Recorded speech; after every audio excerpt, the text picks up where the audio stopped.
Good afternoon. Wits University has released the initial findings of the Gasa report. The report was requested after a Wits student laid a rape complaint at the institution's off-campus residence.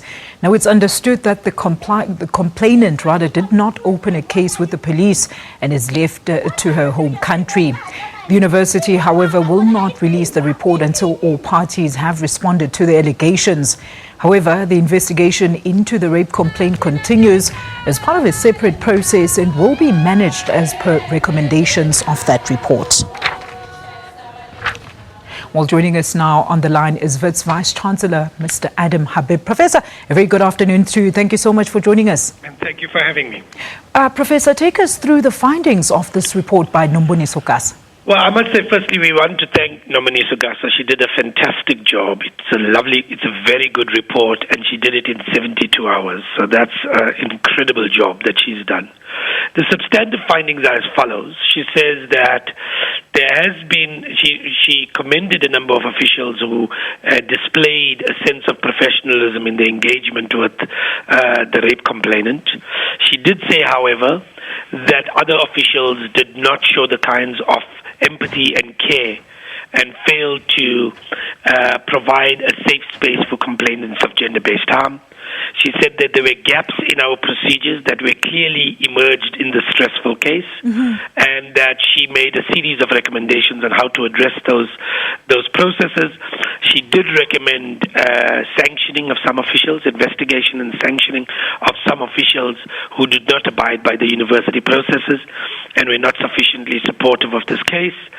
She suggested we need to look at enabling more debate around sexual harassment, rape culture, and gender-based harm. She said that we need to get the balance right between protecting privacy, which is our constitutional obligation with regards to these cases, and being able to communicate with the broader university community. And one of the things that she says, in the world of Twitter, we need to get the balance right, particularly importantly, not by simply the university management, but activists themselves.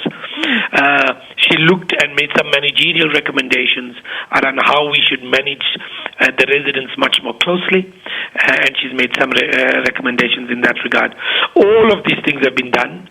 What we will do in the coming days is make sure that this report is placed in front of the structures, in front of the particular individuals, get their responses, and then we'll begin the process of implementing these recommendations. I think that they are valid recommendations. I think the analysis is a good one, and we now beginning the process of how to start implementing these recommendations. But now, Professor, there's something that's been brought to the media, and it's very, very worrying. What happens in terms of the investigation of the Wits Junction case? Because we understand that the victim is actually out of the country and even dropped the charges. Is that what happens now? I did have a conversation with the victim. We had a long conversation on the matter, and she has actually reinstituted. She's agreed to let the charges stand, and there is an investigation committee that is separate, because Gasa was simply looking at where our structures failed us in responding and making recommendations in that regard. The investigation into the actual incident is already going underway. We've got a series of documentation that we required, both from the alleged victim and the alleged perpetrator. We're looking at those things. We will be making a decision, and the team gave me a commitment that they will resolve this issue one way or the other within the next 7 days. And that process is underway, and as soon as that process, that investigation is concluded, we'll decide appropriately on how to proceed. We have to recognize, I want to be clear, we will act within the framework of the rule of law.